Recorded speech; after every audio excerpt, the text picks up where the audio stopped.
3 minute. Thank you, sir. Thank you for allowing me to intervene in this very historic piece of legislation. We all know that the bill is going to be passed. There's no doubt about it. And we all know why it was not introduced in 2014 and why it's being introduced today in 2023. We don't have to discuss that anymore. But I want to place on record my concern for the future of this bill. And I'll tell you why.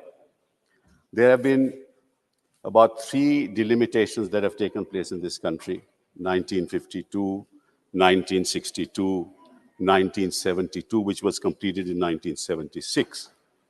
And as you know, that there's a decadal consensus that happened in 1951, 1961, 1971. And from 72 to 76, it took 4 years to do the delimitation. Then came 2002, when a constitutional amendment said that we will now do the next delimitation in 2026. The census of 2001 was done. The census of 2011 was done, and there's never been a delay in the census. But the census of 2021 has not been done till date. The reason given was that during that period of time, 2019-20, there was COVID. So therefore, the census could not be completed. But the COVID happened in 2021, and United States, England, China completed their census even during the course of the COVID. The reason why there's a connection between the two, because when the Finance Commission sits, it allocates resources on the basis of population. And if you don't do your census, then the allocations become skewed, because the population is increased, but you don't have a latest census. The result is the Finance Commission cannot allocate proper resources to regions, to the states in this country. Now, 4 years it took for the 1972 delimitation process. Now, the delimitation has not happened between 2021 and now. So we are going to wait till 2026 for the census to happen.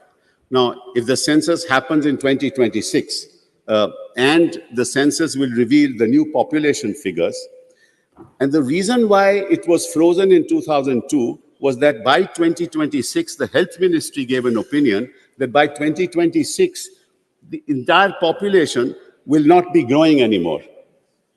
So the result was that we will then see in 2026 how allocations are to be made and what delimitation is to be done. Now, as it happens, the North's population in the North has increased exponentially, and that in the southern states has not. So there's going to be a big problem in dealing with the issue of delimitation after the census is done. I'll just finish that. I'm not going to waste your time because I'm not going to enter into the politics. Please. That's all. So just give me a bit of time. Please. Right. So therefore, the problem will be that this is now a time when there'll be rotation, when the delimitation process will be freshly done. And if it's not going to be completed by 2029, this is not going to happen. So now I want the Prime Minister and I want the Home Minister to make a statement in this House. We don't know who will come to power, but they must make a statement that if they don't complete the process by 2029, they will resign as Prime Minister and Home Minister of this country. Let them make that assurance to this House. We'll then know whether... That's another matter. But at least they should give that assurance to this House. We will know the genuineness of why they have moved it in 20. So that's one point I've finished with. One other point. And that's the last one, and then I've done. Your time is already over, So give me just 1 minute. I'm not going to waste time. I never waste time. 30 seconds, please. 30 seconds. Sir, I have time constant, please. I want all members. Please. I want all members of this House to place their hand on their heart when they go out of this House. And can they say that women of this country have been socially empowered, educationally empowered, economically empowered? And if they ask that question, the answer is no. Please ask all members of this House to go out of this House and ask about the scheduled castes and scheduled tribes. Please. Despite the reservation, have they been socially empowered, economically empowered, and educationally empowered? The answer is no. This is just a very small step, a delayed step. We want a leap forward for the empowerment of women politically. Thank you.